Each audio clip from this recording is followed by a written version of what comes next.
बच्चों, आज हम शुरू कर रहे हैं इंडो एंग्लियन और Anglo Indian literary terms class 12th के लिए।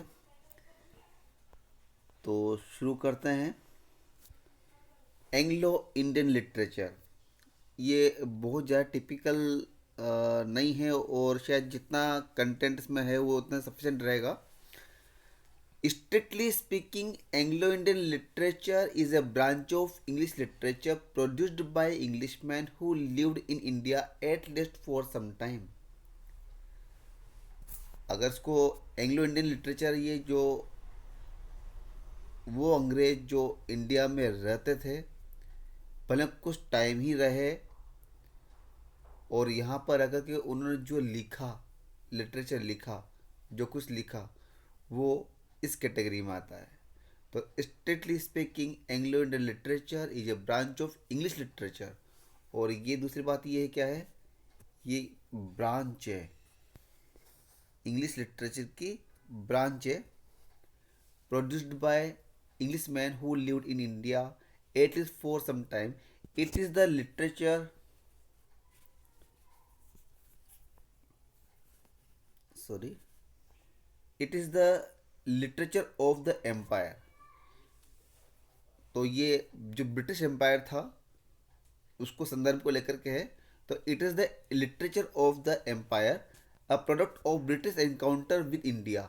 जब ब्रिटिश लोग यहाँ पर आए और इंडिया में रहने लगे, तो ये उस समय की बात है ये।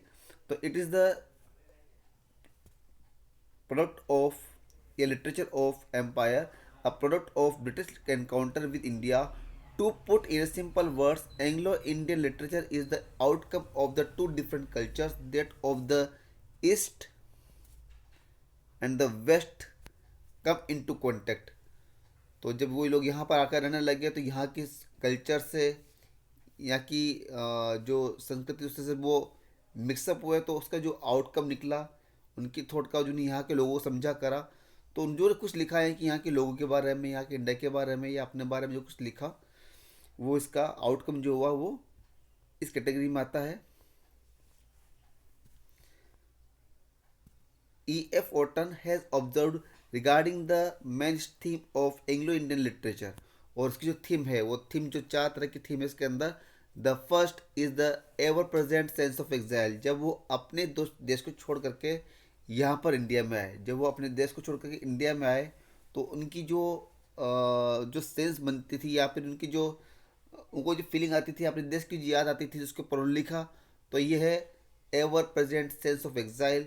सेकेंड है an interest in Asiatic religion. यहाँ पर जितने भी अपने एशिया में जो जो धर्म थे, उनके ऊपर उन्होंने लिखा। The third consist of the humorous outside of Anglo Indian official life. तो जो ये लोग यहाँ पर इंडिया में रहते थे, जैसे वो लोग जो फैक्ट्री में रहते थे, फैक्ट्री का मतलब है यहाँ पर एक्चुअली ये आप समझ रहे होंगे, ये ब्रिटिश कॉलोनी की बात रही वाली। इंडिया जब ब्रिटिश कॉलोनी था, यहाँ पर उनकी फैक्ट्रियाँ होती थी। तो फैक्ट्री का मतलब एक पर्टिकुलर कैंपस जहाँ पर ये लोग रहते थे, तो वहाँ पर उनका पूरा ऑफिस रन होता था। तो ये जो उनकी उस ऑफिशियल लाइफ के अंदर जो भी कुछ उनकी एक्सपर्ट बनती थी, जो कुछ उनकी दिनचर्या बनती थी, उसके ऊपर लिखा उन्होंने। और फोर्थ है Indian native life and scenery. और यहाँ पर रहने वाले लोगों के बारे में और यहाँ की सीनरी के बारे में उन्होंने लिखा। ये सिंपल सा है। Anglo Indian literature had its greatest author in Rudyard Kipling, who also received Nobel prize for literature. इसमें नाम आपको ध्यान रखना, स्पेशली रुडियार्ड किपलिंग, जिनको नोबेल प्राइज भी मिला था। The first few decades of 20th century can be considered as the golden age of Anglo Indian literature.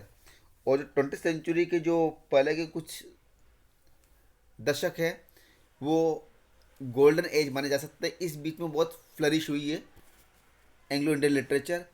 However, Anglo Indian literature died it's natural death with independence of India. ये important है कि ये जो चीज़ है, independence, India के जो स्वतंत्र होने के साथ ही ये खत्म हो गया।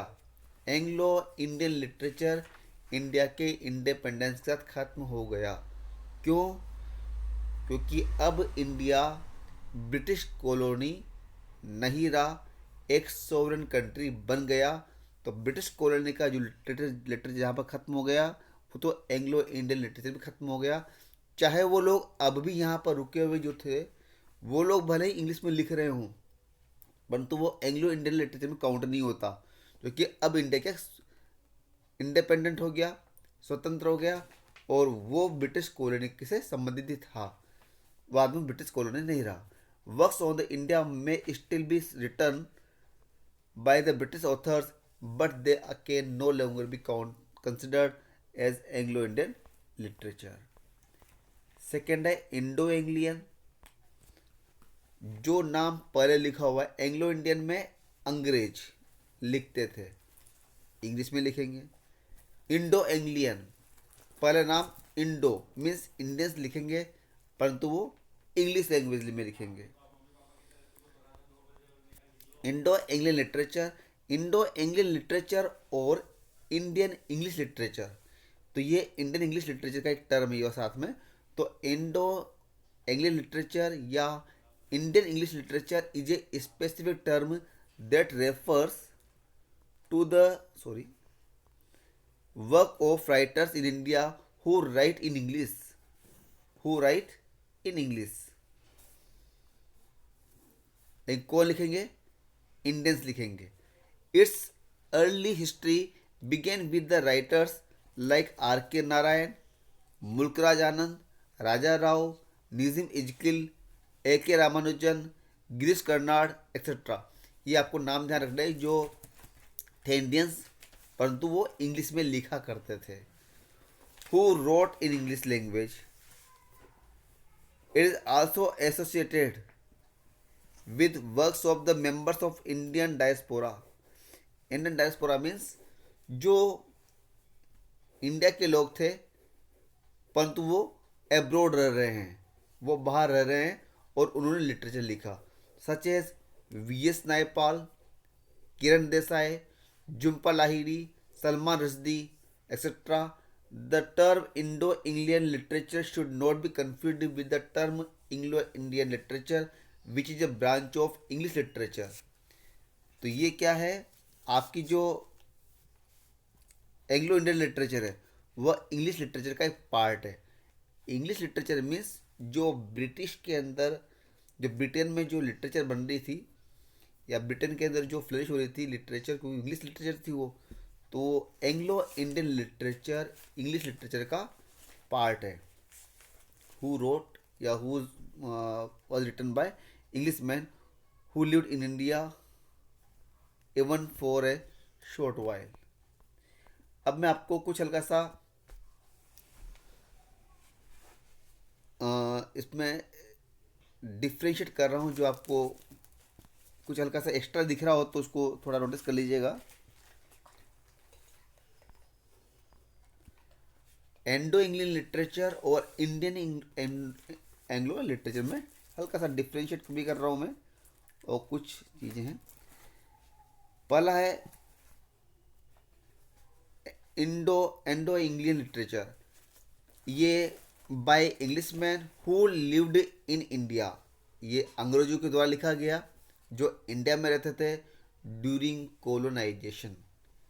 जब वो इंडिया ब्रिटिश कॉलोनी था उस समय जो अंग्रेज यहाँ रहते थे उन्होंने जो लिखा वो है आपका Indo Anglian literature.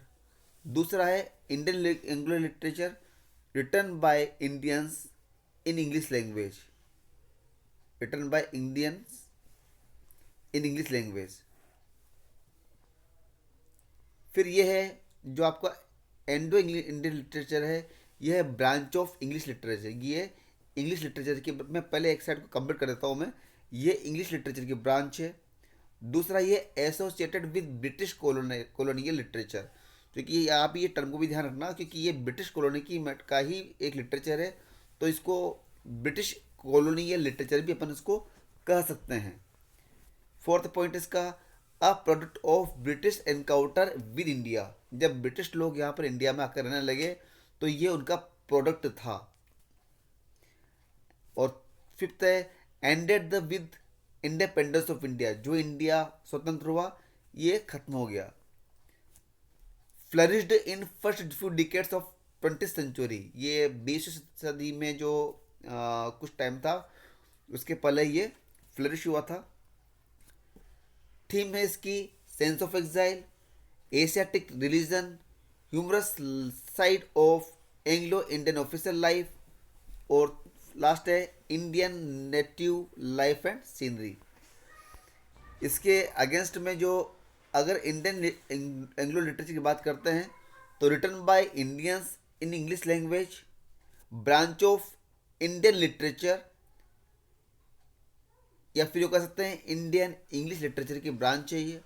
Result of British colonisation, ये ब्रिटिश कॉलोनाइजेशन का रिजल्ट है, क्योंकि यहाँ पर जब अंग्रेज लोग यहाँ पर आकर रहने लगे तो यहाँ के लोगों ने जो अंग्रेजी सीखी, तो इसलिए ये रिजल्ट है, ये रिजल्ट ऑफ ब्रिटिश कॉलोनाइजेशन। और लगभग 1930 की जो शताब्दी होती है वहाँ से ये शुरू हुआ था, from late 18th century to present day, अभी तक चल रहा है।